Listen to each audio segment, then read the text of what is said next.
नमस्कार। आज के इस प्रोग्राम में आप सबका स्वागत है और जो भी हमसे नेट के माध्यम से जुड़ेंगे या जो देखेंगे उन सबका अभिवादन और सबका स्वागत कर रही हूँ। आज का हमारा टॉपिक है वृद्धावस्था में महिलाओं की विशेष समस्याएं। देखिए, यहाँ दो समस्याएं हो जाती हैं। एक तो वृद्धावस्था अपने आप में ही समस्याएं हो जाती है, समस्याएं लेके आती हैं और महिलाओं की भी समस्याएं होती ही हैं। किसी ने मुझसे ये पूछा था कि आप महिला पुरुष को अलग क्यों कर रहे हैं। तो कुछ नेचुरल कुछ सोशल रीजन ऐसे हैं कि महिलाओं के लिए कुछ विशेष समस्या होती है, तो हमको सॉल्व करना है तो उसको फोकस करना होगा। तो आज हमारे साथ दो हैं। अलका मैम का कुछ टेक्निकल प्रॉब्लम हो रहा है, लेकिन अलका मैम इंदिरा मैम दोनों ने महिलाओं के लिए बहुत कम लेवल पर वर्क किया है। अलका मैम पहले राष्ट्रीय महिला आयोग में भी रह चुकी हैं और इनका बहुत नेशनल इंटरनेशनल लेवल तक इनके वर्क गए हैं। अभी भी काफी एक्टिव है। हम तो ये भगवान से प्रार्थना कर रहे हैं कि ऐसे ही एक्टिव रहें ये। तो मैम, जब दो इतने बड़े बड़े दिग्गज हमारे साथ जुड़े हैं तब हमें कुछ बोलने का हक नहीं है, तो मैं डायरेक्ट आप लोग के पास ही चलती हूँ। तो पहले मैं इंदिरा मैम के पास ही चलती हूँ कि आपकी नज़र में वृद्धावस्था में महिलाओं के लिए क्या स्पेशल प्रॉब्लम है। इसको हम डिटेल में बात करेंगे, लेकिन आपकी एक प्रारंभिक टिप्पणी क्या होगी इस पर। बबीता जी, मैं आपका धन्यवाद करती हूँ कि आपने बहुत ही सुंदर चर्चा आज रखी है। महिलाओं का विशेष वर्ग को आज चर्चा में रखा है। सच में हम दिल से आपका आभार व्यक्त करते हैं और हमारे बहुत सारे साथी जो रंजना जी को मैंने देखा, अभी शुक्ला जी भी आपके सामने है। तो मैं ये कहना चाहती हूँ कि देखिए, खेल के अंदर रह रही बड़े उम्र की महिलाएं हैं जो वृद्धावस्था के लिए उनको एक घर सरकार के द्वारा और एक प्राइवेट ऑर्गेनाइजेशंस के द्वारा दिया जाता है। उनकी समस्याएं जो घर के अंदर बड़े जो हाई क्लास की महिलाएं हैं वो रह रही हैं, लेकिन उनकी भी बहुत बड़ी समस्याएं हैं जिसका मैं सामना कर रही हूँ। और अपने जंगपुरा, सरिता बिहार, यहाँ आसपास को हमने देखा है। प्रीत बिहार जैसे जगह को भी हमने देखा है, जो देखने में तो लगता है कि भाई ये तो बहुत नहीं है।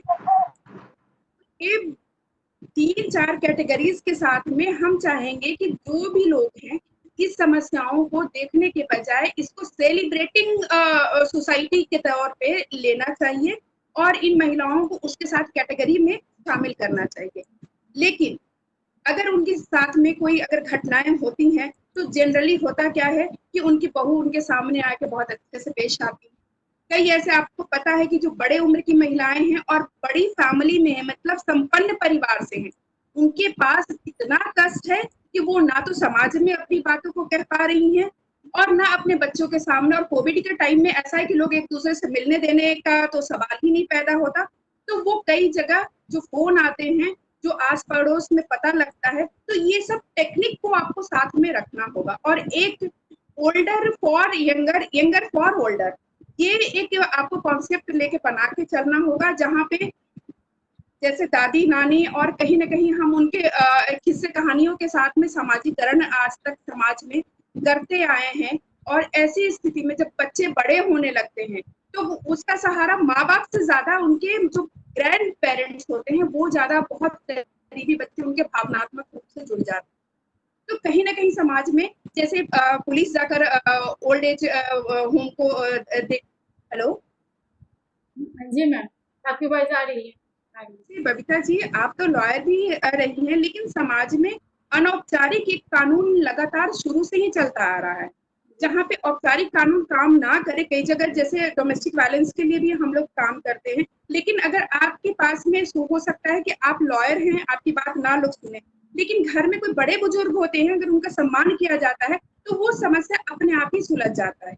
और वो बहुत बड़े ट्रेनर नहीं होती थी और ना ही बहुत बड़े पढ़े लिखे पीछे के, अगर आप मतलब पीढ़ी को लेके चले, लेकिन जो एक संस्कार, एक सम्मान, बड़ों के प्रति एक आदर था, उसी से घर सुलझ जाता था और इतनी अच्छी मैनेजर, गुड मैनेजर हुआ करती। तो वो सब चीज को वापस लाने की जरूरत है और ये ऐसे ग्रुप को तैयार करने की जरूरत है कि आज भी सिर्फ अगर सेलिब्रेटिंग यही आपका शब्द ही अगर पकड़ लिया जाए ना, तो समाज की समस्याएं अपने आप ही उत्सव में बदल जाएगा।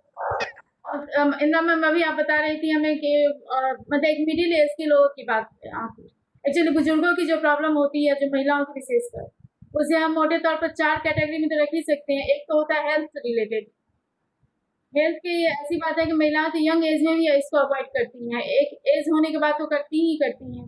कुछ नई ऐसी प्रॉब्लम हो जाता है कि जिनको या तो वो शर्म के मारे नहीं बता पाती, या एक अपने को नेग्लिजेंट करने की हैबिट होती है। दूसरी बात, उनकी जो एक मेन प्रॉब्लम जो मैंने ऑब्जर्व किया है, क्योंकि एक एज होने के बाद उनके जैसे महिलाओं को जैसे हस्बैंड पे वो अपना राइट समझती हैं, वो हस्बैंड को जिस पावर के साथ कह सकती हैं कोई चीज़, जितने हक से कह सकती हैं, उतने वो बेटे को या किसी बेटी को या किसी को भी नहीं कह सकती।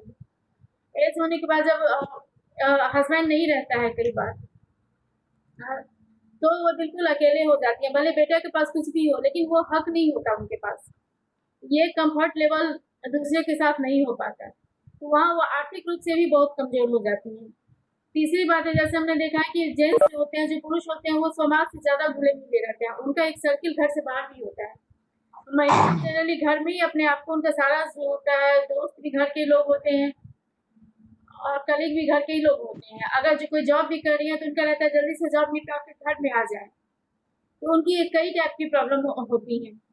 तो मैं आपका आर्थिक स्थिति पर भी काफी आपने वर्क किया है, महिलाओं की आर्थिक के लिए आपको क्या लग रहा है कि कुछ सुझाव, या इस समस्या को आप किस तरह से देख रहे आपने देखा होगा या हम सब परिवार में जितने हमारे साथी हैं उन्होंने देखा होगा कि घर में अगर कोई मेल मेंबर नहीं है तो हम कहते हैं चलो जी फ्रिज में से कुछ बना के खा लेते हैं, आज तो कोई नहीं है ना, ये कल के पड़े हुए हैं उसे खा लेते। क्यों? मैं इंसान नहीं हूँ क्या? मेरे शरीर की रिक्वायरमेंट नहीं है, मेरे मेरे प्रायोरिटी नहीं? और जबकि घर की रीढ़ और घर का पूरा जिम्मेवारी वही महिला के ऊपर में होता है जो सूखे ब्रेड से अपना काम चलाती है कि अगर घर का कोई मर्द घर में ना हैं? एक बात तो आप कह रही हैं 100% बिल्कुल सच है।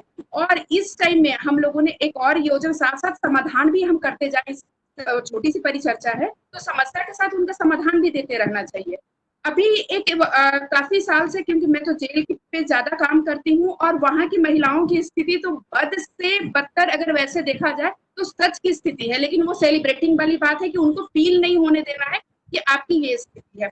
आप बिलीव करेंगी वो महिलाएं जो अपने बेटे ने मर्डर किया, उन्होंने अपने ऊपर चार्ज लिया, लड़का घर से भाग गया और उसके बाद में वो महिला को ना तो कोई लेने वाला है ना उसको कोई छुड़ाने वाला है और वो असहाय स्थिति में पड़ी हुई थी। और हमारे रिसर्च के टाइम में भी एक सुदामा करके थी, वो वैसे महिलाओं को मतलब पैर से उसको चला नहीं जाता था तो लोग उसे सहायता करके जेल वाले ही, कोई लेने वाला नहीं था और लगातार उसे इसलिए रोती थी कि मेरा बेटा आएगा, मेरा बेटा आएगा, मेरा बेटा आएगा। इन महिलाओं के लिए हम लोगों ने एक ऐसी व्यवस्था की, आप किसी से भी भीख नहीं मांगेंगी। आवाज आ रही है बबीता जी, जी? आ रही है, स्लो आ रही है लेकिन आ रही है। किसी से भीख नहीं मांगेंगी, किसी से सहायता नहीं मांगेंगी।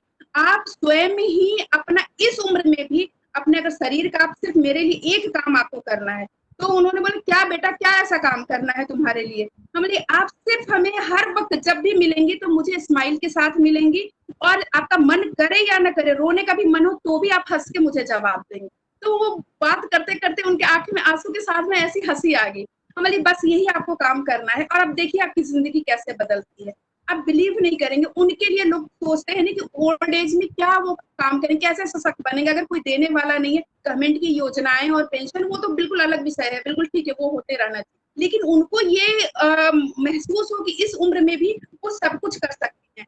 आपने एक गुटखा सुना होगा, वो खाने वाला गुटखा नहीं जो गीता प्रेस से आता है, छोटे छोटे रामायण के लिए छोटे छोटे, तो वो काम मैंने लाकर उनको बोला कि इसको अम्मा बैठो और पूरे दिन, और एक मंदिर के साथ उनको टाई अप किया, मतलब अम्मा आप बैठो और इसको आप बाइंड करो, ये सारे ले ये कर सकते हो। तो अरे ये तो पुण्य का काम है, ये तो बहुत अच्छा काम है, लेकिन ये पुण्य का काम और आपके मेहनत से आपको पैसे मिल रहे हैं और जो भी व्यवस्था हो रही कोई यहाँ पर एहसान नहीं कर रहा। आप इस उम्र में अपना काम कर रहे हो और जो भी आएंगे ना आपके रिश्तेदार उनको भी ये बात बताना। और बबीता जी यकीन जानिए मैं उन लोगों से मिलवाऊंगी कि वो अपनी जिंदगी को सिर्फ उनको एक भरोसा देना है कि इस उम्र में आप असहाय नहीं, बस इतनी सी बात है जी।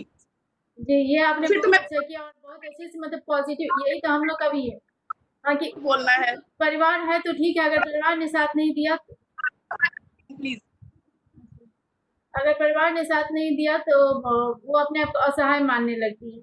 अलका मैम, मैं एक बार आपको अनम्यूट कर रही हूँ। अगर मेरी वॉइस जा रही है तो आप प्लीज इस जैसा मैम ने बताया, ये कॉमन बात है, मतलब ये बिल्कुल ऐसा नहीं है कि कुछ एक्सट्रीम में है, एक सोसाइटी की नॉर्मल बातें हैं। आप इसको हाँ किस जी, तरह से देखती हैं? बिल्कुल बिल्कुल। टेक्निक थोड़ा ज्यादा हमें परेशान कर रहा है, हाँ, लेकिन हम समझने की कोशिश कर रहे हैं। मेन बात तो ये है कि पॉजिटिविटी, ये पॉजिटिविटी ना फैमिली को भी देने की जरूरत है, बुजुर्गों को भी देने की जरूरत है, बच्चों को भी देने की जरूरत है और युवाओं को भी। क्योंकि मुझे लगता है कि ना केवल बुजुर्ग, पूरे इस देश में मुझे लगता है हर किसी से आप मिलेंगे, किसी भी स्टेटस के, किसी भी उम्र के इंसान से मिलेंगे, तो उसकी परेशानियां जब आप सुनेंगे तो आपको उस नजरिए से देखने को मिलता है। तो ना केवल बुजुर्ग, बल्कि ये पॉजिटिविटी एक अवेयरनेस के रूप में होनी चाहिए। नहीं, ये आप बिल्कुल सही कह रहे हैं कि पॉजिटिविटी तो हर उम्र में होनी चाहिए, लेकिन जब हम यंग रहते हैं, जहाँ रहते जहाँ हैं, तो हमारे पास कई एंगेजमेंट होता है, वो प्रॉब्लम शायद उतना उभर के अपॉर्चुनिटी सामने मिली नहीं आता, जिसमें हम शारीरिक रूप से लाचार हो जाते हैं, फाइनेंशियली लाचार हो जाते हैं, सोसाइटी को हमारी बहुत ज्यादा जरूरत नहीं रहती, बिल्कुल। तब ये चीजें ज्यादा उभर के सामने आती है। अब रंजना मैम, मैं आपको भी कुछ देर के लिए अनलॉक कर रही हूँ, सॉरी अनम्यूट कर रही हूँ, अगर आप सुन रही हैं, क्योंकि रंजना मैम ने भी महिलाओं के लिए काफी वर्क किया है। कुछ महिलाओं के लिए हम अगर देखें जो फाइनेंशियली वीक नहीं है, उनको एक इमोशनल भी प्रॉब्लम होती है, लोनलीनेस की प्रॉब्लम उनको ज्यादा होती है।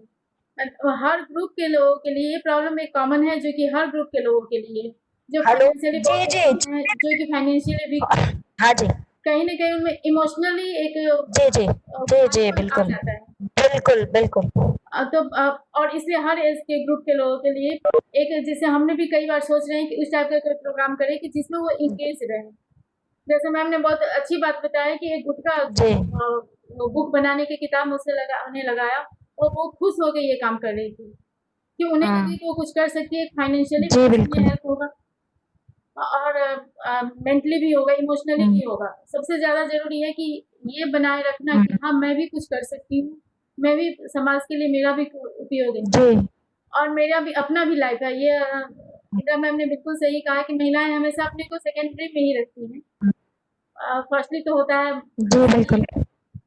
मैम इसमें संस्था, जैसे कि इंदिरा मैम एक संस्था से जुड़ी हैं और अलका मैम भी संस्था चला रही हैं। संस्थागत रूप से जो हम अभी एक फाइनेंशियल प्रॉब्लम के लिए कर रहे हैं, हम लोग पहले ही बात किया था कि हमने ये शुरुआत वहीं से किया जहाँ पर जो मेड है हाउस में जो वर्क करती थी, तो उन्हें एज होने के बाद भीख मांगने की जरूरत पड़ जा रही है।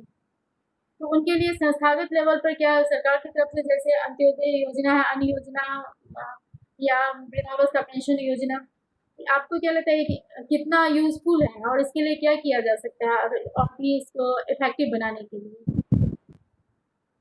आप दोनों ही समाज सेवा से जुड़ी हैं तो इसका एक्सपीरियंस होगा आप लोगों को तो व्यक्तिगत रूप से। अलका मैम आप बताएं। देखिए, हाँ जी, मैं ये कह रही हूँ कि जो मेड, जिस मेड की आपने बात की, मेड ही नहीं बल्कि जो रोज दिहाड़ी मजदूर भी हैं, बहुत सारी औरतें दिहाड़ी मजदूर हैं, उनकी भी समस्या यही है कि जब उनका शरीर नहीं चलता, और उनका क्या, आज के जमाने में जितने लोग प्राइवेट काम कर रहे हैं, जब शरीर नहीं चलेगा तो क्या करेंगे। तो सवाल ये है कि जिनकी फाइनेंशियल पुअर कंडीशन होती है वो इन्वेस्टमेंट करके भी नहीं रख पाते, जैसे कि मिडिल क्लास एक इन्वेस्टमेंट करके रखता है अपने लिए।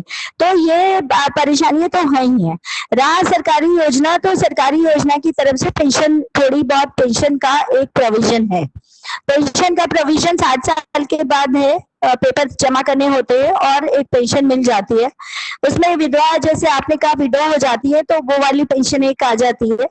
तो इस तरह से कोई कमीशन नहीं है, कोई शेल्टर होम्स नहीं है।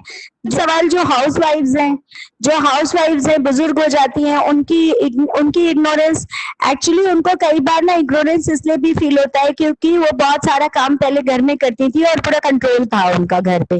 उसके बाद धीरे धीरे नई जनरेशन आती है, उसको टेक ओवर करती है। तो उसके बाद उनको ये चीज परेशानी जो खाली समय की ये है कि उनको लगता है कि हम इग्नोर हो रहे हैं। एक्चुअली मुझे लगता है कि इस तरह के क्लब्स होने चाहिए जहां पर बुजुर्गों को अपने साथी के रूप में लोग मिलें, रोज शाम को एक दूसरे से बातचीत करें। जो मध्यम वर्ग है वो तो एफोर्ड कर सकता है ये चीजें, और इस तरह से एफर्ट्स अगर किया जाए, कोई ऑर्गेनाइजेशन करे एक क्लब बनाकर, तो कम से कम मध्यम वर्ग की औरतें वहां पर जुड़ेंगी, जो फाइनेंशियली इतनी परेशान नहीं होती, लेकिन अकेलापन उनको परेशानी कर रहा है। और जो थोड़ी मार्जिनलाइज क्लास की हैं, जिनके पास अब शरीर नहीं चल रहा है या जिस तरह की परेशानियां हैं, वो भी उसमें जुड़े, ताकि ये जो मध्यम वर्गीय औरतें हैं, जिनके पास जितना पैसा है या जो कुछ भी है थोड़ा बहुत। तो प्लीज आप कंटिन्यू करें, क्योंकि अलका मैम की वॉइस नहीं आ रही है अभी। है कि ये फाइनेंशियली उनमें ही नहीं है जो कि हाउस वाइफ हैं या मेड की तरह का काम करती हैं। अनऑर्गेनाइज एरिया या प्राइवेट सेक्टर में हर जगह ये फाइनेंशियल प्रॉब्लम हो जाती है, और फाइनेंशियल प्रॉब्लम जो होती है कहीं ना कहीं आइसोलेशन से भी जुड़ी हुई होती है। अब हम मैम ने ये कहा जैसे क्लब का ये दे रही है, क्लब टाइप का कोई भी ऑर्गेनाइजेशन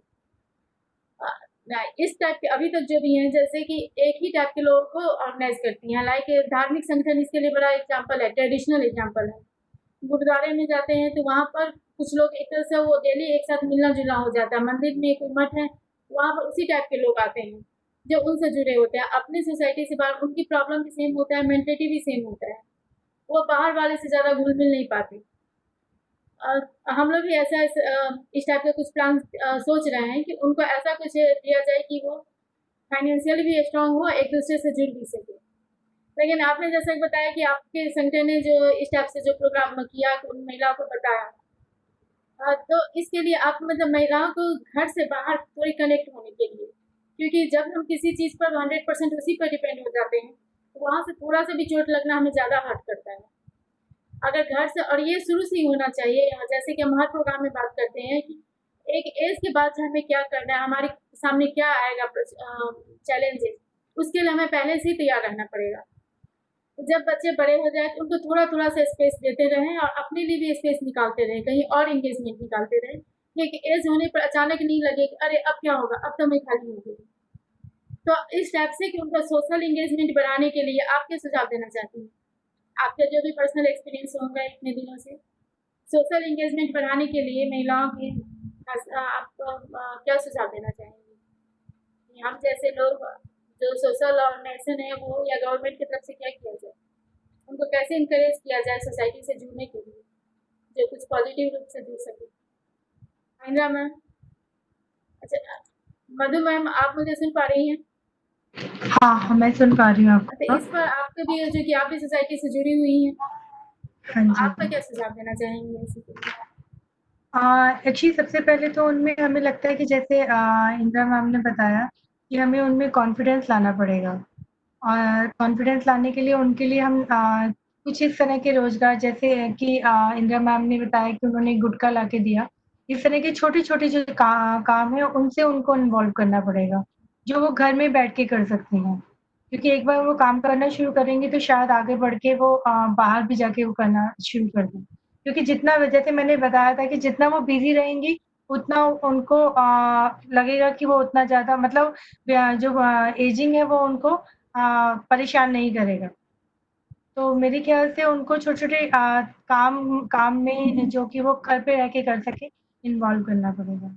मैं ये पूछना चाह रही थी कि महिलाओं को सोसाइटी से सोशली कनेक्ट करने के लिए, क्योंकि वो फैमिली से बाहर देख ही नहीं पाती, और एक टाइम होता है जबकि फैमिली को उनकी ज़रूरत कम रहती है तो बिल्कुल ही टूट जाती हैं। आप क्या सजेशन देना चाहेंगे? इंदिरा मैम? बबीता जी, ये हमसे सवाल है? जी आपसे ही है। जी आपसे ही। सारे समस्याओं का एक ही निदान है, जो हमने शुरुआती में ही अपने स्टेटमेंट में फॉलो किया है। और जब आप मजबूत या आत्मशक्ति तभी आपकी मजबूत होगी जब आप आर्थिक, सामाजिक और जितने भी आपके आसपास की चीज फर्स्ट जोन में महिलाएं जाएंगी, तभी ये बड़े उम्र की महिलाएं सेलिब्रेटिंग लाइफ जी सकती हैं। और उसके लिए क्या क्या कदम उठाने चाहिए, जैसे सामाजिक कार्यकर्ता, सरकार, अलग से जो ग्रुप बड़े लोगों पे काम कर रहा है उनका, RWA, जो प्रशासन के अलावा जहाँ पे हिडन है, फैमिली में जाकर बहुत सारे ऐसे लोग हैं कि जो प्रोफेशनल तो नहीं होते लेकिन बहुत अच्छे काउंसलर हैं। तो इन सबों को मिलाकर ये काम करना होगा। मैंने सिर्फ उनको एक किताब पे गोंद लगाने का काम नहीं दिया, बल्कि उनके आत्मसम्मान और वो एहसास दिलाया कि हाँ, आप समाज में खुद भी आत्मनिर्भर होके और अपने सम्मान के साथ अपनी जिंदगी जी सकती है। उसके पहले वो तो काम करती थी। ऐसे लोग क्या करते थे, महिलाएं हैं, पर अगर वो सम्मान के साथ में काम कर रही होती है, ये मेरा घर है और मैं संभाल रही हूँ, तो उन्हें बुरा आत्मसम्मान के तौर काम करना होगा। तो तभी संभव है जब हम लोग ये एहसास कर सके कि पूरी जिंदगी ये औरत हमारे परिवार के लिए इन्होंने समर्पित कर दिया, और आज जब इनको मेरी जरूरत है तो क्या मैं इनके साथ खड़ी हूँ क्या? कैमरा बहुत क्लोज कर रहा है, आपकी फेस पूरा नहीं आ रहा, हाफ हो जा रहा है। आवाज जरूरी है, चेहरा तो दिख ही रहा है। ठीक है, ठीक है, हाँ ठीक है। हाँ, मोबाइल नंबर की प्लीज। मैं देख रही हूँ मेरे भाई भी बोल रहे हैं, उन्होंने उत्तराखंड में काम किया है। मैं इस इम्प्लीमेंटेशंस में रंजना जी का साथ चाहूंगी। वो इतनी अगर कहीं समाज में उनको समझ में आ जाए कि उनके लिए कार्य करना है, तो रात को 2 बजे भी वो मेरा साथ देती हैं। तो मैं अगर पहले के जमाना में हम देखें तो पूरा तो पहले के टाइम में कुछ महिलाओं कुछ मतलब नॉर्मल काम जैसे स्वेटर बीनना होता था, डॉल बनाना या इस टाइप की, जैसे हमारे यहाँ गेहूं बनाना, कपड़े बीनना, इस टाइप के वो अचार पापड़ ये बनाना महिलाएं शौक से किया करती थी। उन्हें पता नहीं था ये किसी क्रिएटिव कहेंगे या क्या कहेंगे। कुछ चीज़ों को करती थी। रंजना जी मैं स्पेशली आपको कह रही हूँ क्योंकि आपने इसमें काफ़ी कुछ वर्क भी किया है। और जैसे कि दोपहर में जब महिलाएं घरेलू काम से फ्री होती थी तो आसपास की महिलाएं एक जगह इकट्ठा होकर ये सब काम किया करती थी। तो उनके पास जब समय होता था तो ओल्ड होती थी तो यंग जनरेशन के पास सीखने के लिए आते थे। जैसे हमारे यहाँ अर्पण पेंट मतलब कुछ लोक कलाएं हैं, म्यूजिक हैं, वो जो है महिलाओं के बल पर ही चलता रहा था। आज भी यही बात है। अब महिलाओं के शहर में आ जाते हैं, स्पेशली महिलाएं, इन सब चीज़ों की जरूरत नहीं रह गई है, तो और भी उनमें खालीपन आ गया है। अब जो भी है कमर्शियल ही करेंगी, तो उनके अंदर कोई मतलब उनके दिमाग में कोई इंगेजमेंट नहीं रह पाता। अगर फैमिली नहीं, घरेलू काम नहीं, तो फिर क्या, ये नहीं सोचना। रंजना जी नमस्कार सबको। नमस्कार। मैं एक बात पूछना चाहती हूँ इंदिरा जी से, जो महिलाओं के ही संदर्भ में। तो मैं भारत की स्थिति के बारे में या दुनिया के और भी किसी कोने में जो महिलाओं की जो स्थिति है, दयनीय है या नहीं है, उससे मैं नहीं जाऊंगी। लेकिन आज भी जो हमारे देश में जो नारी के प्रति जो सोच जो रखी जाती है, वो अभी भी बहुत अच्छे से खुली नहीं है। जितनी लोग भी आदमी क्वालिफाइड हो गए, पढ़ लिए, लिख लिए, क्या सोच होती है कि यह घर तुम्हारा है, यह घर तुम्हारा है, ये सारे जमीन और ये मकान तुम्हारे नाम पर है।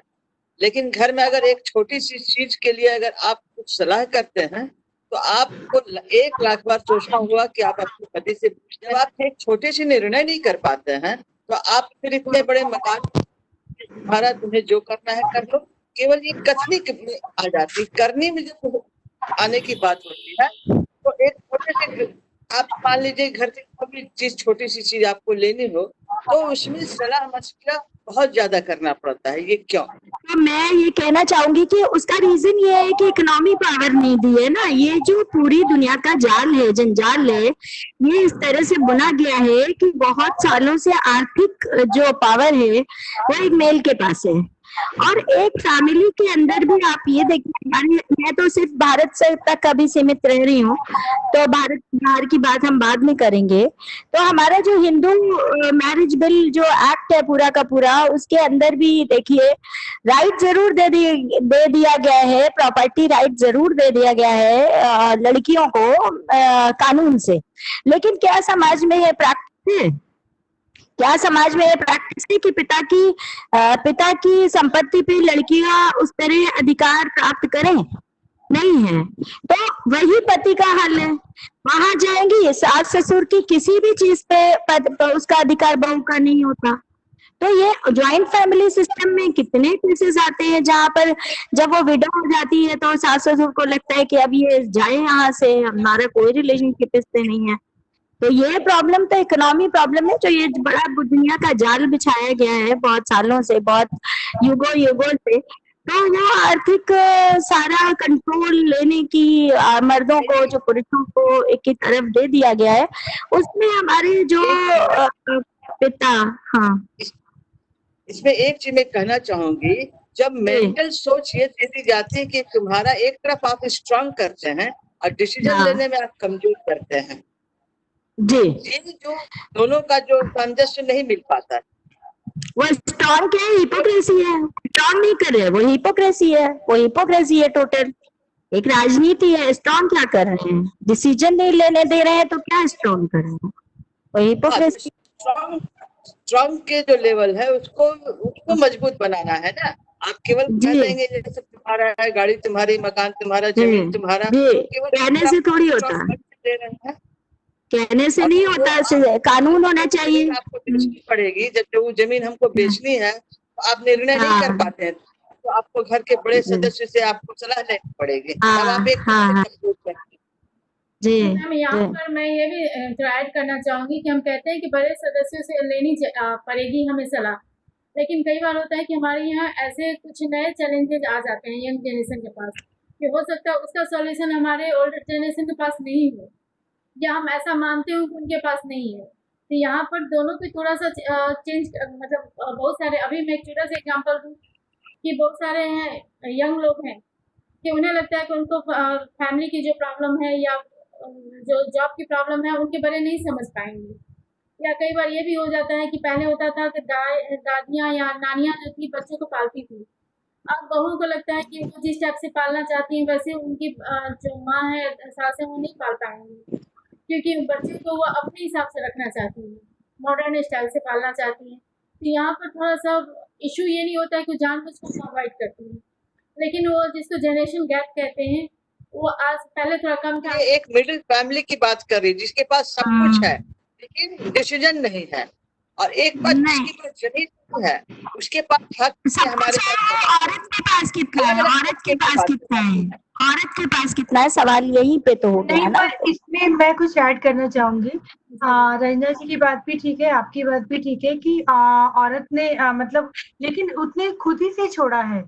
मतलब ऐसा नहीं है कि उसे ठीक है, कुछ केसेस में ऐसा होता है कि फोर्सफुली, क्योंकि उसने अपनी सिचुएशन को खुद एक्सेप्ट किया है। उसने आपको क्यों लगता है कि खुद से छोड़ा है? आपको क्यों लगता है कि क्यों खुद से छोड़ा है? क्योंकि अगर आप अपने को लेके देखिए, क्या आपको अगर कोई चीज, अगर आपको कोई बोलेगा कि आपको ये करना ही है और आपको गलत लगेगा तो आप उसको अपोज करेंगे। बट अगर अगर आप अपोज करेंगे, आप नहीं एक्सेप्ट करेंगे उसे, कि आप बोलेंगे नहीं ये गलत है, मैं क्यों करूंगी, तो सेम चीज है, क्योंकि आप उसके अगेंस्ट में बोल रहे हैं तो आपने उसे एक्सेप्ट नहीं किया है।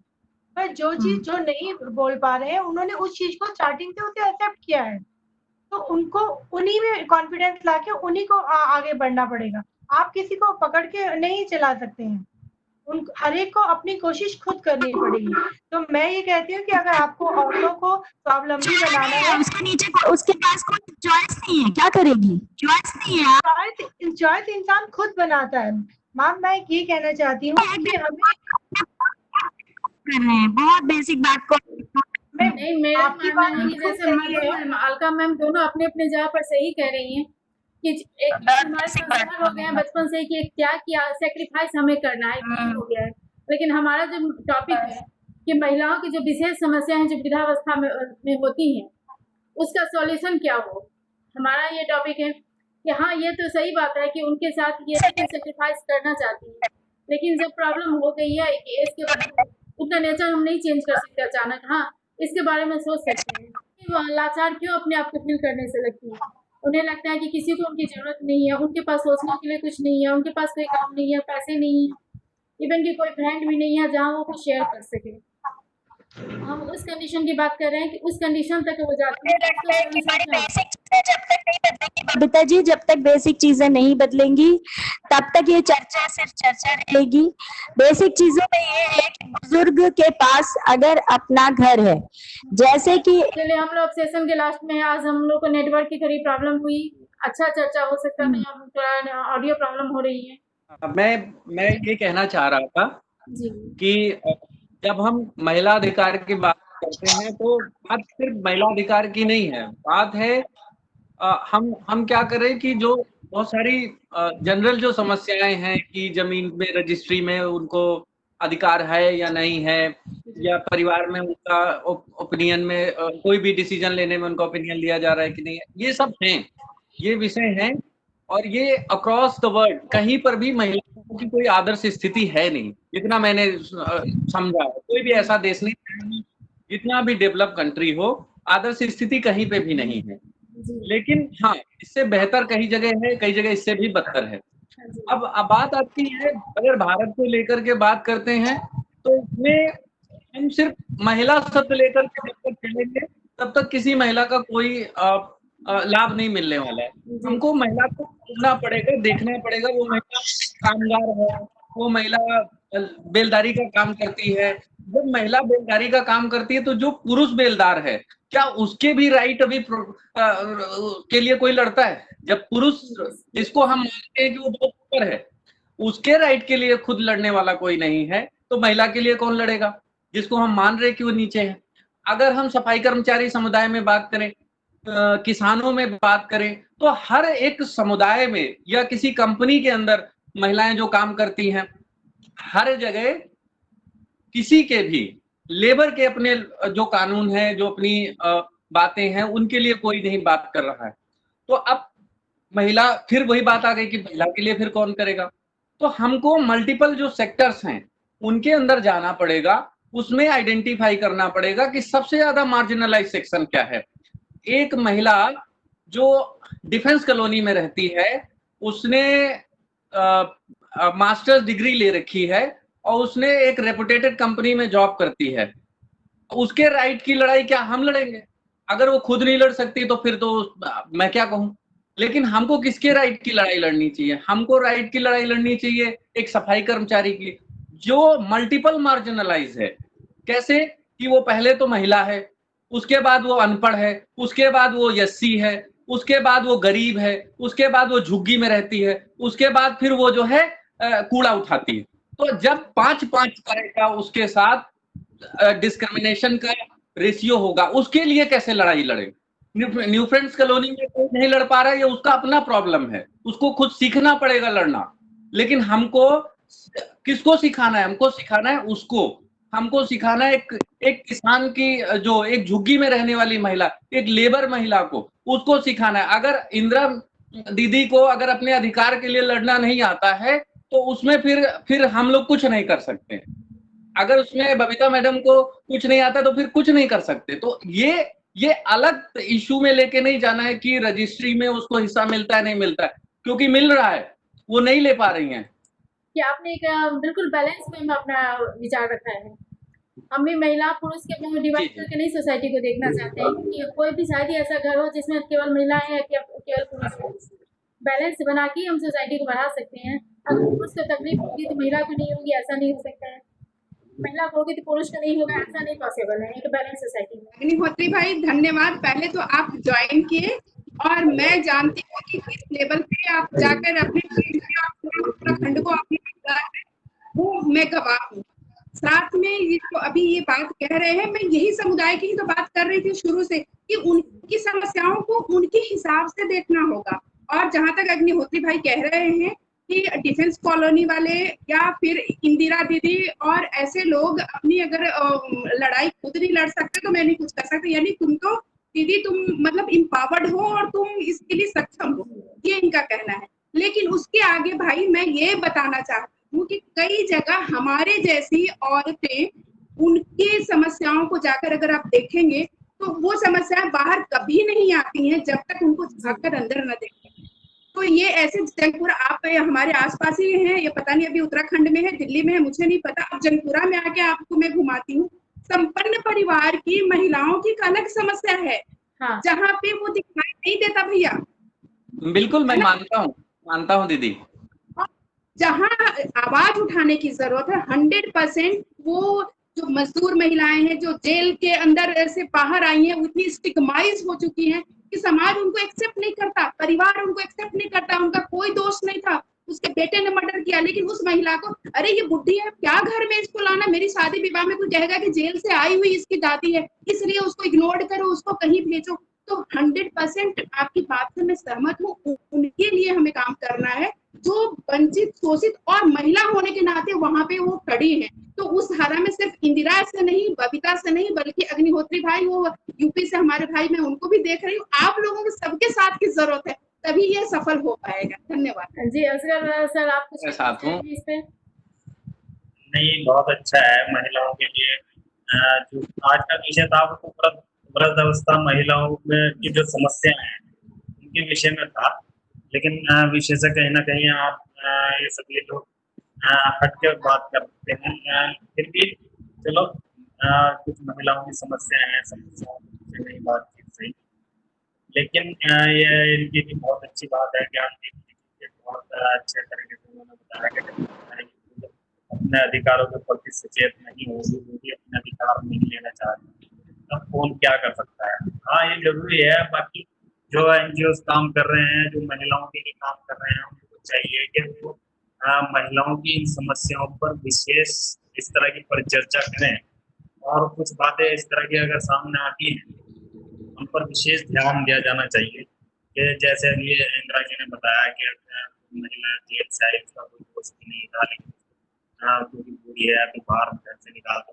तो ऐसी परिस्थिति में हाँ, कहीं ना कहीं इंसानियत ये कहती है, ह्यूमैनिटी ये कहती है कि हम लोग कहीं ना कहीं ऐसे लोगों को संरक्षण दें, ऐसे लोगों का पालन पोषण करने वाली एनजीओ को सपोर्ट करें।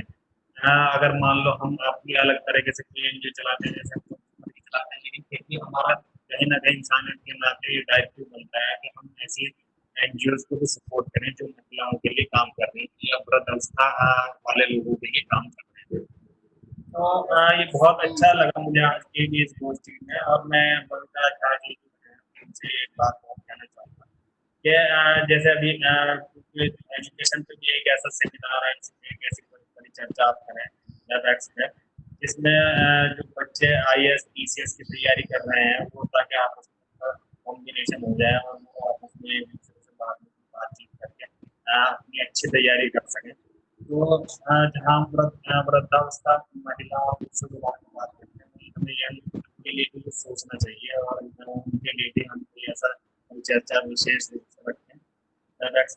धन्यवाद, मुझे बहुत अच्छा लगा आपके। धन्यवाद सर, असगर सर। અને मुझे लगता है जो असगर सर ने कहा वो एक तरह से हमारा अवेयरनेस की बात है, जो सही में हम लोग जो प्रॉब्लम है महिलाओं की प्रॉब्लम, सही बात है, महिलाओं की प्रॉब्लम है। जो अग्निहोत्री सर ने कहा जो मार्जिनाइज हैं उनकी भी प्रॉब्लम है, लेकिन हमारा जो है कि जो वृद्धावस्था के कारण स्पेशल प्रॉब्लम है, हम अभी उसकी बात कर रहे थे। रीज़न ये था है कि महिलाओं की विशेष है कि जैसे हमने कहा कि जो धनी है, सही बात है, डिफेंस कॉलोनी की महिलाओं की प्रॉब्लम अलग है, लेकिन उनकी प्रॉब्लम है। हमारा ये सोसाइटी में भी चेंज लाना होगा, जो यंग जनरेशन है उनमें भी अवेयरनेस लाया जाए कि वो सेंसिटिव हो पाए टुवर्ड उनके जो कि उनके घर के ही बुजुर्ग हैं। वो कई बार हम लोग हर प्रोग्राम में बात करते हैं, अनजाने में ही दूसरे को टॉर्चर कर देते हैं, पता नहीं चलता उन्हें, क्योंकि हम दूसरे को समझ नहीं पाते उनकी प्रॉब्लम। आज हम लोगों ने मेडिकल प्रॉब्लम की बात नहीं की है, क्योंकि हमारा मेडिकल का फोकस एरिया नहीं था। बहुत सारी महिलाएं आती हैं जिनको शर्म आती है बताने में, या उन्हें लगता है कि इस एज में हम क्या बताएं, या ये भी सोचती है कि हमारे बच्चे ऐसे ही परेशान, हम क्यों परेशान करें, क्योंकि उनकी मेंटलिटी बनी हुई है अपने को इग्नोर करने की। और दूसरी बात ये भी है कि उस एज में आकर एक तो जेंट्स भी अकेले हो जाते हैं, लेकिन महिलाएं कुछ स्पेशली हो जाती हैं, क्योंकि जेंट्स का हमेशा सीख रहता है, घर से बाहर भी कुछ दोस्त होते हैं, महिलाओं के जनरली नहीं होते हैं। एक एज के बाद वो मायके से भी छूट जाती हैं, उनके लिए बच्चे उनकी दुनिया बन जाते हैं। जब बच्चे अपने काम में लग जाते हैं तो बिल्कुल खाली हो जाते हैं, हस्बैंड और बच्चे के अलावा हम कुछ नहीं करते। हम इसमें हर एज ग्रुप की हर स्टेटस की महिलाएं हैं, डिफेंस कॉलोनी में रहने वाली हैं, छोटी रहने वाली, जो जंगपुरा में रहती हैं, डिफेंस कॉलोनी में रहती है, कोई अच्छे एरिया में रहती हैं, उनको ये प्रॉब्लम हो सकता है कि फाइनेंशियली बहुत ज़्यादा प्रॉब्लम नहीं हो, लेकिन इमोशनली हो सकता है वो ज़्यादा प्रॉब्लम नहीं हो, क्योंकि वो ज़्यादा आइसोलेटेड होती है। गरीब लोगों में तो हो सकता है कि उनके फैंस भी हों, तो प्रॉब्लम यहाँ भी है वहाँ भी है। प्रॉब्लम के टाइप अलग हो सकते हैं, कैटेगरी अलग हो सकते हैं। जो लोअर लेवल पे हैं वहाँ पर उनको मेंटल प्रॉब्लम के साथ साथ वहाँ फिजिकल टॉर्चर ज़्यादा होता है। फिजिकल टॉर्चर और financial torture lower financial level पर ज़्यादा होता है। इसलिए एक कैटेगरी जरूर है कि जो वहाँ पर वृद्धावस्था के कारण उन्हें ज़्यादा प्रॉब्लम होती है, प्रॉब्लम शुरू से रहती है। तो ये मेंटलिटी जो महिलाएं हैं उनको भी अपने में लाना पड़ेगा। और ऐसे सोसाइटी अगर जो खुद अपने के लिए काम नहीं कर सकते, ताकि हम लोग क्यों मेहनत करते हैं, उनको इंकरेज करने के लिए ही तो वो सक्षम है, उनको याद दिलाना पड़ता है। क्योंकि हनुमान जी का गुण है हम लोगों में, हमें शक्ति की याद दिलानी पड़ती है कि हाँ तुम बलवान हो, तुम्हारे अंदर ये पावर है, तुम समुद्र पार कर सकती हो। महिलाओं के अंदर पावर है, वो चूड़ी पहन के अगर लड़ाई लड़ सकती हैं, वो हथियार उठा के लड़ सकती हैं, तो क्या पेन उठा के और भी बहुत कुछ कर सकती हैं। पेन नहीं भी उठाए तो सामाजिक लेवल पर बहुत कुछ कर सकती हैं, लेकिन उन्हें याद दिलाना पड़ता है। और इस टाइप के परिचर्चा का हमारा जो उद्देश्य है उनको याद दिलाना है। जी मैम। जी, हम एक चीज बस हम लोग अंतिम चरण में जा रहे हैं। बस एक चीज मुझे कहने का है, मैं अपने दिल की बात कह देती हूँ। देखिए, सिर्फ जो महिलाओं की बात हम कर रहे हैं, ये सिर्फ हमें जरूरी नहीं है कि सिर्फ मैं ही एक हथियार लेके आगे चलूं। राजा राम मोहन राय महिला नहीं थे, विद्याचंद्र सागर जब महिला नहीं थे, तो समाज में जहां भी गलत हो रहा है वहां सबको साथ आना पड़ेगा। इसीलिए बबीता जी ने सबको साथ में, महिलाओं की समस्या थी लेकिन उन्होंने सिर्फ महिला मेंबर को नहीं अपने साथ लिया, उन्होंने सबको अपने साथ ले लिया।